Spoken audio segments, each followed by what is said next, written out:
Dating apps and online matching websites can offer a safe space for people to meet. They can also be a way to get scammed or worse, be harmed. If you're in the online dating world, Ed Herman with Brown and Crouppen is here with ways to protect yourself and your information. Welcome back to the show. Thank you. So what should you do first? Well, I mean, here's the thing.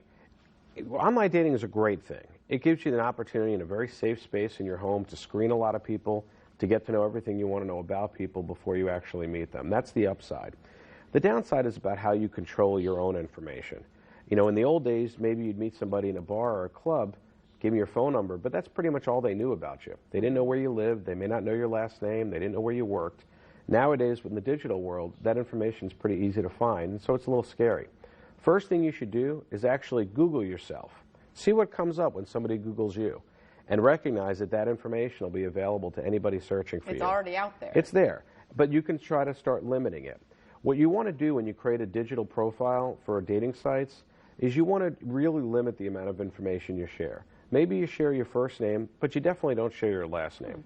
You don't want to ever share your regular phone number, but you can get a free phone number through like Google Voice just to sort of be a number that rolls over to your phone. And this way, if anybody ever abuses it, you can just cut that off and get rid of it. Okay, so no last name. Yeah. And what about like where you work? Yeah, I would really limit. I certainly would limit that not just on your digital platform, like on an online dating.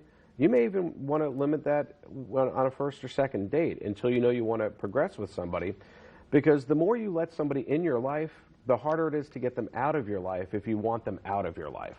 So the other thing you want to do is never use the same profile picture on your dating sites that you use on anything else. Okay. You want fresh, original pictures, because Google offers something called a reverse image lookup, and if you've used the same picture on multiple platforms, they can find you on other platforms very quickly, and that might give a lot more information, like it might be your LinkedIn, and all of a sudden they can see where you work and everything about you professionally.